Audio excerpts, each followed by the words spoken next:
video essays about the Hololive VTuber Haachama, also known as AkaiHaato, also known as Redkun, also known as Red Heart, furthermore known as the Jams. I'm going to tell you why you should consider her a performance artist, and why she might be one of the best performance artists of this era. First, let's acknowledge that Haachama's artwork is as much curation as it is creation. She is a skilled practitioner of intertextuality. She can take a song, and by the fact that she is singing it, and the set that she is singing it in, transform its meaning to tell a narrative. In the traditions of Web 2.0, Haachama often takes art contributed by her fans and then recontextualizes it to express her own artistic ideas. An example of this would be the thumbnail for her November 13, 2020 stream, AkaiHaato vs Haachama Q&A, which depicts her avatar holding a second copy of her avatar in a pose mimicking Ivan the Terrible and his son Ivan on November 16, 1581. The original depicts Ivan overcome with guilt from killing his son, while this depicts an episode of fratricide between Haachama and AkaiHaato. Now, if I had a background in Marxist theory, I'm sure I could make much of Haachama's building of effigies of her CEO Yago, and then using explosives to destroy them. This performance was made more potent because at the time she was being harassed by a Chinese nationalist hate mob. Likewise, my knowledge of traditional Japanese culture is also immature, but I am sure there are parallels that can be drawn between the wabi-sabi aesthetic of impermanence and Haachama's art, creating a transitory artwork which then will be destroyed. I am sure that much can be said from a sex-positive feminist perspective of Haachama's infamous stream, where she reviewed videos of her fans' feet, an inversion of the typical direction of foot pictures between streamer and stream viewer. Likewise, there is much to examine from a biographical perspective about why a person who has experienced food neglect would perform a perverse parody of a cooking show. And can we speak of the perfect irony of her signature song containing the following lines? When the core of VTubing is that the experience is mediated by the VTuber rig that they use. I am doing a video essay about performance art, so I am contractually obliged to mention the Serbian grandmother of performance art, Mariina Abramovic. Haachama has also done similar endurance art performance. An example of this is a performance where she used a device to give herself an extremely painful electric shock, red heart on stage. Of course, this performance wasn't to her normal ability, but what a perfect artistic demonstration of how we demand performers to be positive and upbeat despite the pain in their own lives. Haachama used this thumbnail for her November the 17th Minecraft stream. The thumbnail is the Great Tower of Babel by Peter Bergel the Elder. The destruction of the Tower of Babel is the archetypical depiction of a community being torn apart due to difference in language. Now, one of the aspects of Haachama's fanbase is that it is divided between English-speaking and Japanese-speaking audiences, her chat varying between 50 and 60% non-Japanese. Haachama has expressed a concern on how to balance and not let down either group of fans. But the thumbnail wasn't just a cute illustration. Haachama is building the Tower of Babel in Minecraft, a symbolic act of defiance against a world where language has created divisions. Indeed, language is a frequent theme of her content, from English lessons that are comically wrong, to streams where she had prepared subtitles in advance, and other streams which were seemingly equally impossible to understand in both English and Japanese.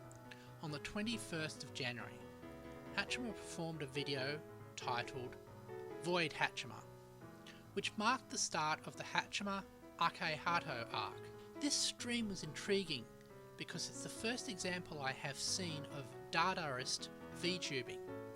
It consisted of alternating scenes where Haachama typed onto the screen while Old Lang Syne was played badly on a recorder, and a karaoke stream where every song was interrupted before completion.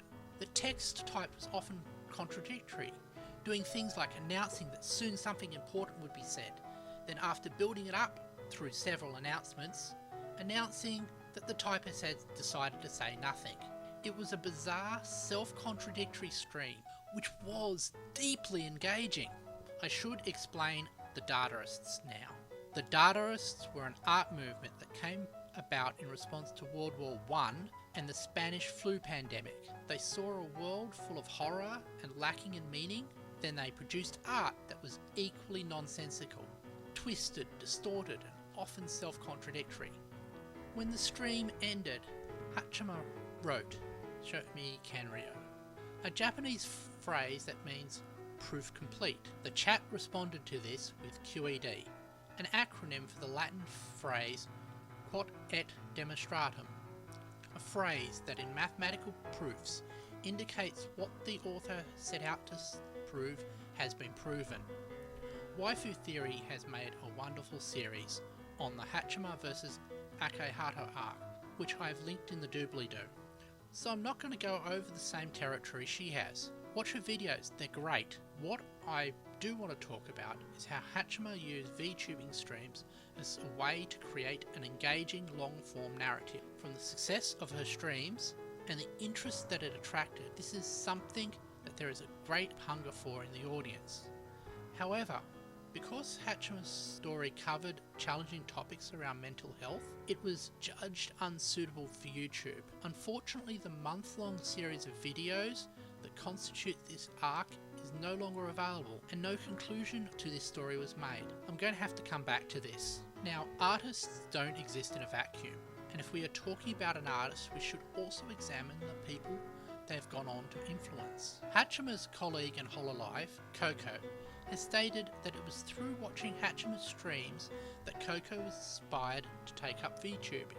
There is a broad agreement within Hololive that Haachama is one of the most creative members. However, this admiration isn't restricted to just Hololive. The V-Shoujo VTuber, Nanas, also lists Haachama as an inspiration for her VTubing. While we are talking about V-Shoujo, its CEO and the co-founder of Twitch, The Gunrun, has posted Haachama fan content to Reddit, so it seems he is also a fan.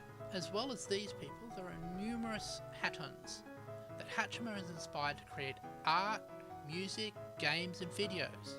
A positive feedback loop has been created where Haachama inspires her fans and her fans inspire Haachama. So we come back to the constellation of Haachama's story. Hololive was worried that the dark themes in her story could be exploited by people opposed to Hololive. For Cover Corp, it is not just the risk that they could have their talent banned from YouTube. A substantial amount of Cover's income is from brand deals with other companies. Damage to Cover's reputation can harm its ability to make these deals. As an outside observer, it is easy to say that Cover should back its talent 100% no matter what they do. But we are not the people risking the livelihood of around 100 people. Art is often confronting. One of the values of good, thoughtful art is it gives society a way of dealing with issues that are difficult to talk about and examine. The tricky question of dealing with such art is one that has been debated for the entirety of art's history. In theory, YouTube's content rules make allowances for artistic merit, but artists, judges and philosophers have struggled over what constitutes artistic merit. We don't have the technology to do this in an AI. In Meat Space, art galleries, museums, film festivals and art house cinemas have mitigated this problem. People go to such places to see art and expect some of it to be challenging. If a person complains that an art gallery is full of art, they look like fools. Also, these institutions have a huge amount of cultural capital, so being related to them improves your reputation rather than damaging it. Even if the art content is disturbing, we have streaming sites that function extremely well for general audience content. We also have streaming sites that are quite good at serving erotic content for adults. What we don't have is streaming sites for content that is not suitable for a general audience but doesn't engage erotically. Currently, streamers don't have a space intended for mature, thoughtful content. These events show that we desperately need such a site. We need a museum for VTubers, and Haachama should be in that museum. Between me recording the main audio for this video essay and me editing it, Haachama has unprivated most of her lore videos and given a conclusion to it. However, I think that my main point still stands. Haachama is a very creative artist, and we still need a space for mature, non-erotic content.